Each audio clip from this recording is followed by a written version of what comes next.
Vamos à parte dos disjuntores. E aí, na parte dos disjuntores, a parte boa, né, é que a gente vai ver com bastante detalhe isso na parte predial, ó. A seleção de disjuntores também segue aí a 5410, né? Eu não sei se vocês lembram disso, mas né, numa instalação elétrica, a lógica de você escolher um disjuntor é que, primeiro, ele esteja condizente com a curva, né, correta, quer dizer, a aplicação dele condiz com o que você está utilizando, né? Quer dizer, a curva condiz com a aplicação que você está trabalhando, né? Se você tem cargas indutivas, se você tem cargas resistivas, enfim, né? E esse disjuntor ele tem que desarmar antes do sistema pegar fogo, né? Então, na parte predial, o que a gente analisava? A gente analisava a corrente máxima dos condutores, né? E quer dizer, a corrente máxima dos condutores tinha que ser maior do que a corrente máxima ou a corrente de desarme do disjuntor, né? Porque senão a fiação pega fogo, né? E o disjuntor ainda está lá normalzão, né, fechado e sem desarmar. A gente tem basicamente aí as curvas B, C e D, tá? Então B para aplicações de baixa intensidade, baixa potência, em geral, né, sistemas pouco indutivos ou puramente resistivos, né? Então curva B geralmente a gente usa para sistema de iluminação, né, e tomadas de uso geral, né? Curva C a gente utilizaria para algum tipo de máquina específica, né? Ou quando você tem o uso de motores e máquinas industriais aí, cargas indutivas em geral, tá? Curva D já vai ser para uma situação de potências grandes, potências elevadas aí, né? Que geralmente eles já são apresentados em caixa moldada, né? Um detalhe, né? Só para termos de comparação, né? Aqui na curva C, correntes de 5 a 10 vezes a corrente nominal, e na curva D a gente tem de 10 a 20 vezes a corrente nominal, né? Então a gente já está falando de sistemas de grandes potências aí, né? Bom, então, parâmetros de acordo com a NBR 5410, a gente tem aí que analisar, que verificar basicamente corrente nominal, capacidade de interrupção de corrente, número de polos, tensão e frequência, a curva, tempo de disparo. Cara, em geral, a gente usa basicamente corrente nominal, tensão, frequência, o número de polos, claro, e o tipo da curva. Esse é o mais importante para a gente na hora de fazer o dimensionamento aqui para a parte de comandos elétricos, tá? Então aqui eu separei, né? Basicamente, para o nosso sistema, a gente vai usar disjuntor em duas situações.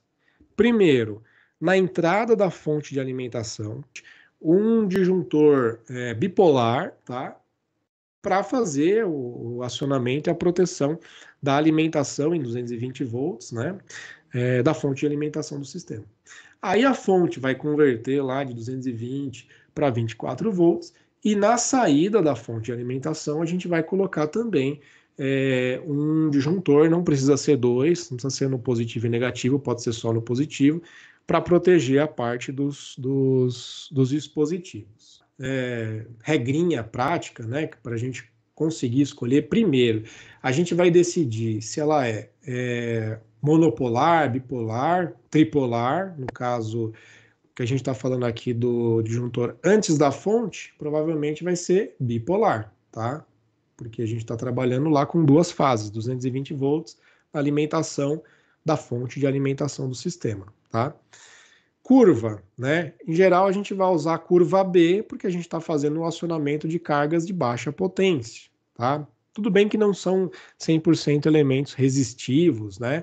Mas a gente vai utilizar a curva B, a mais indicada para esse tipo de situação. Corrente nominal, qual que a gente vai usar? Aí é uma questão da gente fazer um balanço, da gente fazer uma verificação do nosso sistema, tá? Qual a quantidade de elementos que a gente tem? Opa, peraí, calma, eu estou me adiantando, né? Aqui nesse negócio, nessa corrente aqui nominal desse disjuntor para antes da fonte, né? A gente tem que verificar a corrente da fonte. Então, daqui a alguns slides eu vou mostrar para vocês uma folha de um catálogo de uma fonte de alimentação, tá? E de acordo com a informação de corrente dessa fonte de alimentação, a gente escolhe um disjuntor mais apropriado, tá? Que tem aí uma corrente um pouco maior do que essa corrente típica da fonte de alimentação. tá? Não tem muito segredo aí, tá?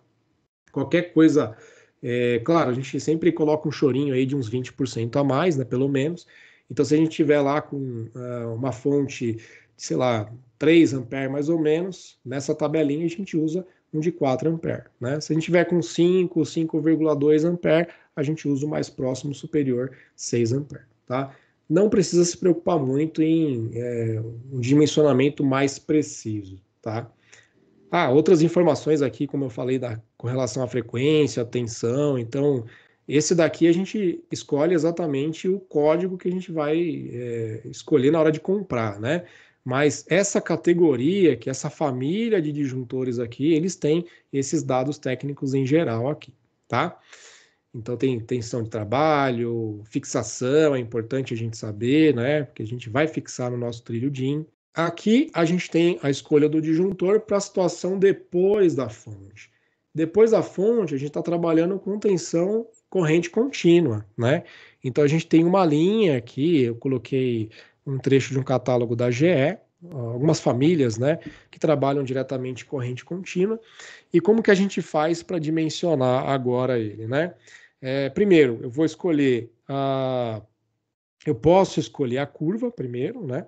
Você vê que para correntes bem baixinhas ele não tem nem curva B, ele já joga direto curva C, tá? Como a gente tem elementos indutivos nas bobinas, dos contatores e dos elementos que a gente vai fazer acionamento, talvez seja o mais adequado a gente utilizar a curva C mesmo por conta disso, tá? Monopolar, bipolar, a gente vai usar sempre. A minha sugestão é que a gente utilize monopolar, a gente coloque ele simplesmente ali na saída do positivo da fonte de alimentação. Tem pessoas que colocam no positivo e negativo, eu acho que não tem necessidade, tá? E a gente vai escolher, por exemplo, essa seleção está feita aqui em 4 ampere, como que você vai decidir a corrente nominal desse disjuntor? Faz um balanço, verifica lá, todos os elementos do circuito têm a indicação de corrente de consumo nominal, tá? Todos os contatores, sinalização, tanto sinalização sonora como sinalização luminosa, tudo tem informação no catálogo com relação à corrente de consumo. Então, o que você pode fazer é fazer um balanço geral, verificar lá, entre aspas, assim, fazer uma soma, né? Bem a grosso modo, para você determinar qual seria o mais apropriado, tá bom? É meio abstrato fazer esse tipo de coisa, né?